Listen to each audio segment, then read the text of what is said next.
Hey, what's up guys? Welcome to another episode of Planetary Reviews, and I'm continuing my MCU series of reviews. The next one up is Thor 1.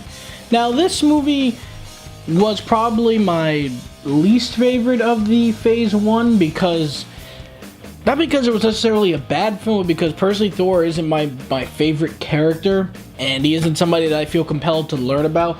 So that might be a little bit of a bias towards me, but I promise you during this review I'm trying to be as objective as possible and be as fair as possible as a film critic so that I can give you an honest opinion of the movie. But this was the one that I did walk out for the first time out of a Marvel movie and go, that was alright. That was the first time I ever had that reaction to any Marvel movie at the time. I was like, yeah, that was okay. Yeah, that's pretty much it. But you know what? Let's talk about why I personally felt that way. First off, let's start with the story. The story to this movie is that Thor is kind of arrogant, very overconfident, and Odin, played by Anthony Hopkins, beautifully by the way, is noticing that, and since he knows that eventually Thor is going to be king, he doesn't want Thor to become this arrogant, like, overconfident dude, because being a king, that's not going to help. It's not going to help him be able to govern all of Asgard. So in order to help him become better, he strips him of Mjolnir, his hammer. He pushes him towards Earth, and he kind of takes away his powers a little bit and really nerfs him. And he wants him to learn to appreciate his powers and how to just become a better person overall. And that's how we have the story to this movie. And also we have some great performances by Tom Hiddleston as Loki. Was awesome. I really enjoyed him because he played this part perfectly. There was something about him and the way he played this character that I was like, wow, I'm buying you 150%. I love your performance, man. Just the way they made him fight in this movie, because the action scenes in this movie were very well done. Two in particular that I loved the most. Number one was when Thor is going through, and there's minor spoilers in this video, so minor spoilers right now. And there was a scene where Thor is going to get his hammer back, but S.H.I.E.L.D., at least I believe it's S.H.I.E.L.D., has it in a protected area, and Thor is just blasting through these guys, and the way they filmed this action scene was amazing. You could tell that Chris Hemsworth really worked out to become this character, and he really was having fun with this character. I really liked his performance as Thor. So throughout that action scene, it's very beautifully shot, a lot of great action. When you find out he can't pick up the hammer because he's not worthy, it was cool to see that. It really did emphasize, like, hey, you're not good enough yet. You have to mature more to pick me up. So that I really liked about it. The other action scene I liked was in the very beginning of the movie, when you see Thor and his friends and Loki all fighting this animal, and you get to see just how strong Thor is. Before this, we obviously haven't really had a good live-action Thor. The only one I can remember before this was the old 70s show, when he made it into the Incredible Hulk TV show. But other than that, this was the first time we ever saw it. And seeing all of his power just being shown off and seeing how strong he can be along with his friends and seeing what Loki can do, it was cool. I loved it. And also the way they made Asgard look in this movie was freaking amazing. I was like, wow, this place looks freaking awesome. The way they made it was almost like a city of gold almost when you saw the way Asgard looked. And it was also very cool to see that world that Idris Elba's character is guarding. He's like the protector of that area so that no one can enter Asgard. And it was really cool to see that giant road that led to this area, and then you could just go into a portal that took you to different parts of the galaxy. That was really cool. The way they set up this world that Thor is in was really cool, because I loved it was like a combination of future technology and magic combined with like old school swords and armor and all this kind of medieval kind of stuff, all combined into one cool mix of just awesome, honestly, when I saw all that.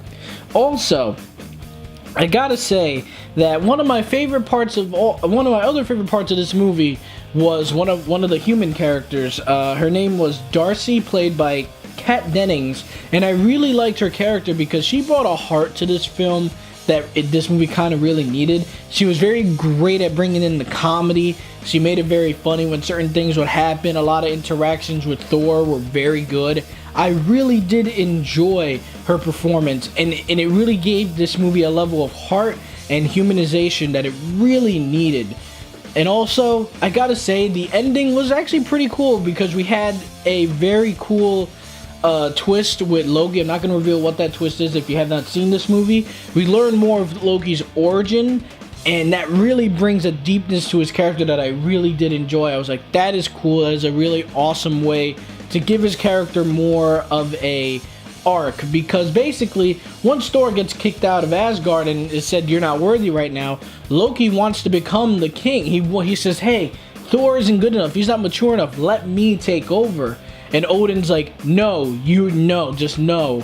And you find out that he isn't 100% part of the family. There's a side story to this. You know what? I'll talk about it. Just spoiler alert. He is actually a frost giant, part frost giant or something, because he somehow has the ability to make himself look different.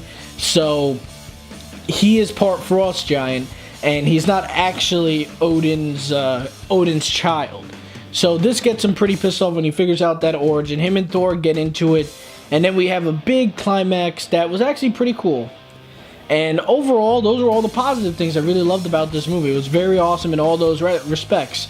Now, some of the negatives was that the story to this movie, even though it did have some clever twists and turns, it was still very predictable and by the books. This was a very safe film, because I feel like maybe they weren't 100% positive that Thor was going to be able to be portrayed into a live action film. 100% of people were going to like it.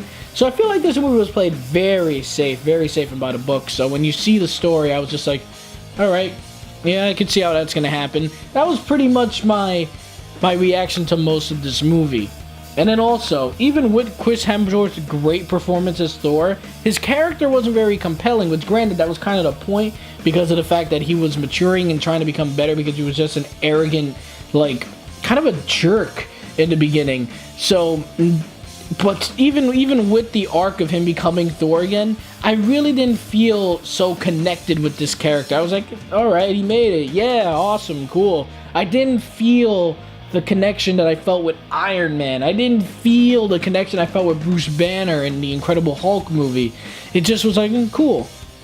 And then also, the romance in this movie wasn't my cup of tea. It felt very forced, and it didn't feel like something that naturally progressed, like the relationship between Iron Man and Pepper, or the relationship between Bruce Banner and Liz Tyler's character, Betty Ross. There you go. It didn't feel natural, so I didn't really believe it. I was like, okay, I guess. Not that their performances were bad. Natalie Portman was cool and did a great job, but it didn't feel natural. It didn't have the emotion behind it. It just felt like they're gonna be together. Boom, done, and that was it. But guys, overall, those are my thoughts on Thor. And at the end of the day, even though this movie wasn't my favorite, and he isn't my favorite superhero, isn't somebody that I really enjoyed to read about, overall, I have to be fair about this movie. There were a lot of great things about this movie, a lot of fun things that made this movie exciting to watch, but it had some flaws. But overall, Thor gets a solid B from me. Guys, I didn't hate Thor. It just wasn't my favorite one in Phase 1. It wasn't my most compelling movie that I walked out going, yes, that was awesome, like it did with the other ones. Thor was just kind of like, it was a movie. It was a cool action flick. That was pretty much how I reacted to it. But guys, I hope you like this review, and look forward to my next movie review, which is going to be War of the Planet of the Apes. I'm going to go see it tomorrow night. I'm very excited. I cannot wait. I did like the Dawn of the Planet of the Apes. That was a good movie, so I'm really excited for this one. But thank you so much for watching, guys, and as always, have a great day.